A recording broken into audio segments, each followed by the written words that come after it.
Hello friends, आपका स्वागत है मेरे चैनल भक्ति की शक्ति में। आज मैं आपके लिए सूर्यदेव के रोट की कहानी लेकर आई हूँ। अगर आपको मेरी ये कहानी अच्छी लगे तो कमेंट बॉक्स में सूर्यदेव की जय अवश्य लिखें। और अगर आप मेरे चैनल पर नए हैं और अभी तक आपने मेरे चैनल को सब्सक्राइब नहीं किया है तो प्लीज़ सब्सक्राइब कर लें और बेल आइकन पर प्रेस कर दें ताकि मेरे नए आने वाली वीडियो की नोटिफिकेशन आपको मिलती रहे। एक गाँव में एक माँ और बेटी रहती थी। वो माँ बेटी दोनों सूर्यदेव का व्रत किया करती थी।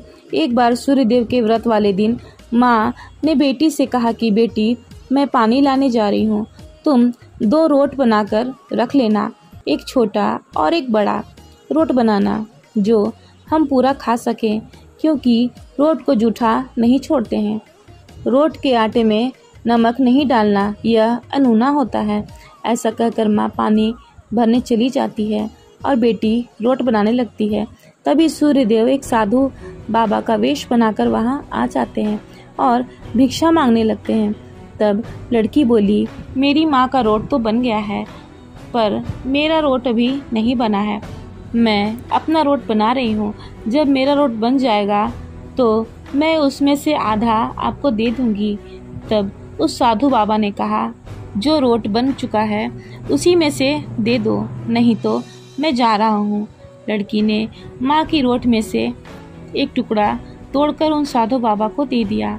जब माँ वापस आई तो अपनी बेटी से बहुत नाराज हुई और बोली, तूने मेरी रोटी का टुकड़ा क्यों दे दिया? मेरी रोटी मुझे साबुत चाहिए। माँ अपनी बेटी को मारने लगती है। लड़की डरकर मार से बचने के लिए जंगल में भाग जाती है और एक पेड़ पर चढ़कर बैठ गई। सूर्यदेव ने सोचा कि बेचारी लड़की को मेरे कारण घर से निकलना पड़ा, इसलिए इसकी रक्षा मुझे ही करनी पड़ेगी। सूर्यदेव रोज उस लड़की के लिए चूरमे का एक लड्डू और एक लोटा पानी भेज देते थे। लड़की मजे से खा पी लेती थी और वहीं बैठी रहती थी। एक दिन राजा शिकार करते हुए उधर से निकले। थकान मिटाने के लिए राजा उसी पेड़ के नीचे आराम करने लगे। राजा ने अपने सेवकों से कहा कि प्यास से मेरी जान निकली जा रही है, चुल्लू भर पानी मिल जाता तो मेरे प्राण बच जाते। पेड़ पर बैठी लड़की ने यह सुना तो उसने चुल्लू भर पानी उसके हाथों में डाल दी। राजा ने पानी पी लिया। राजा बोले, अरे सेवक, आधी जान तो बच गई है, एक चुल्लू और मिल जाए तो मैं आधी जान भी बचा लूं। लड़की ने फिर एक चुल्लू पानी डाल दिया। राजा ने पानी पी लिया। राजा को बहुत आश्चर्य हुआ। राजा ने सेवक से कहा कि ऊपर अवश्य कोई है, तुम ऊपर चढ़कर देखो कि कौन है। सेवक पेड़ के ऊपर चढ़ता है तो उसे वह लड़की मिली। लड़की ने सेवक से कहा, भैया, तुम यह स्वादिष्ट लड्डू खा लो और पानी भी पी लो, पर राजा को मेरे बारे में कुछ मत बताना। कह देना कि ऊपर कोई नहीं है। पता नहीं राजा मेरे साथ कैसा व्यवहार करेंगे। सेवक भूख प्यास से परेशान था। उसने लड्डू खाया और पानी पिया और नीचे जाकर राजा से कहा कि ऊपर कोई नहीं है। राजा ने सेवक से कहा, तुम ऊपर गए थे तब तो थके हुए थे और जब नीचे आए हो तो तरोताजा दिख रहे हो। नहाया और खाया हुआ मनुष्य छिपता नहीं है। मुझे संशय हो रहा है, मैं खुद ऊपर जाकर देखता हूँ। राजा पेड़ पर चढ़ा। वहाँ सुंदर सी ब्राह्मण कन्या को देखा। राजा बोले, डरो नहीं, तुम बहुत सुंदर हो, मेरे साथ चलो, मैं तुमसे विवाह करना चाहता हूँ। लड़की राजा के साथ चली गई। राजा ने उसके साथ विवाह कर लिया और साल भर में ही उसने एक सुंदर बालक को जन्म दिया। राजा की अन्य रानियां और उस लड़की की देवरानी जेठानियां उसकी और उसके पुत्र की सुंदरता से जलने लगीं। फिर भगवान सूर्यदेव का व्रत आया।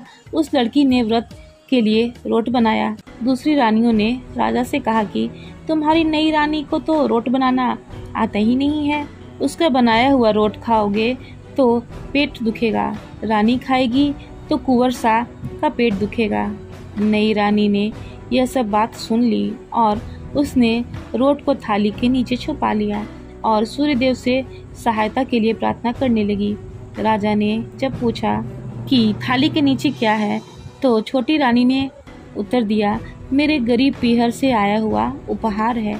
राजा ने थाली उठाई तो देखा कि उसके नीचे सोने का चक्र था।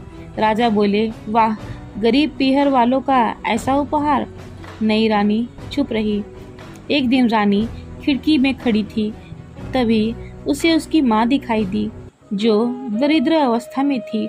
उसने सोचा कि माँ को यहाँ बुला ले तो वह आराम से यहाँ रह लेगी। इतने सारे नौकरों चाकरों में वह भी कुछ काम कर लेगी और किसी को कुछ पता भी नहीं चलेगा। उसने माँ को बुलवाया। रानी की माँ आते ही वही बात दोहराने लगी कि मेरी रोटी का टुकड़ा क्यों दिया, मुझे साबुत रोटी दो। रानी ने सोचा, कहीं सबको पता न चल जाए कि मैंने अपनी माँ को यहाँ महल में इस तरह बुलवाया है, मुसीबत हो सकती है। उसने अपनी माँ को चुपचाप एक कमरे में रहने को कहा और बाहर से ताला लगा दी। रानी की जेठानी और देवरानी व अन्य रानियां राजा से कहने लगी कि नई रानी का व्यवहार संदेह पैदा करता है। एक औरत बाहर से महल में आई थी, मगर वो बाहर नहीं निकली। छोटी रानी ने यह सुन लिया तो सूर्य भगवान से इस विपत्ति से निकलने की प्रार्थना करने लगी। राजा रानी के पास जाकर उस कमरे की चाबी मांगी। राजा ने कमरा खोला तो वहाँ सोने की एक मूर्ति थी। राजा ने पूछा कि यह मूर्ति कहाँ से आई है। तब छोटी रानी बोली, मेरे गरीब पीहर का उपहार है। राजा बोले, तुम्हारे गरीब पीहर से इतने कीमती उपहार आते हैं, मुझे तुम्हारा पीहर देखना है, हम तुम्हारे पीहर चलेंगे। रानी ने फिर सूर्य देव से मदद मांगी तो सूर्य देव बोले, सवा पहर की व्यवस्था तो मैं कर दूंगा, लेकिन फिर मुझे नगरी में उजाला करने जाना है। सूर्य भगवान ने जंगल में माया नगरी बसा दी। महल, झरोखे, बाग बगीचे, रिश्तेदार आदि सब माया से बना दिए। महल की रसोई में कई प्रकार के व्यंजन बन रहे थे। सबसे मिलकर और खा पीकर रानी ने राजा से वापस चलने को कहा। राजा बोले, जल्दी क्या है, थोड़ा आराम कर ले। रानी ने बड़ी मुश्किल से राजा को वापस चलने को मना लिया और वे रवाना हो गए। थोड़ी दूर जाने के बाद राजा को ध्यान आया कि उनकी कटार वहीं रह गई है। राजा सेवक को कटार लाने के लिए महल भेज दिया। सेवक ने वहां देखा कि वहां जंगल के सिवा कुछ भी नहीं था और कटार झाड़ी में पड़ी थी। कटार लेकर सेवक आया और उसने सब कुछ राजा को बता दिया। राजा को पहले से ही शक था। राजा ने तलवार निकाली और गुस्से में रानी को सब सच सच बताने को कहा। तब उस लड़की यानी छोटी रानी ने सब कुछ राजा को सच सच बता दिया और सूर्यदेव की कृपा और मदद करने के बारे में भी बताई। यह सब सुनकर राजा बहुत खुश हुए और रानी को सूरज रोट का व्रत अच्छे से करने को कहा। रानी का मान और बढ़ गया। अब नई रानी और राजा साथ में मिलकर सूरज रोट का व्रत साथ में करने लगे और सूर्यदेव की कृपा से सुखी सुखी अपना जीवन बिताने लगे। तो हे सूर्यदेव, जैसे आपने उस लड़की को दिया, वैसे ही अपने सभी भक्तों पर अपनी कृपा सदा बनाए रखना। जय हो सूर्यदेव की। फिलहाल इस वीडियो में इतना ही। अगर आपको मेरी ये वीडियो अच्छी लगी हो तो मेरी वीडियो को लाइक करें और ज़्यादा से ज़्यादा शेयर करें और मेरे चैनल को सब्सक्राइब करना ना भूलें। वीडियो में अंत तक बने रहने के लिए आपका धन्यवाद।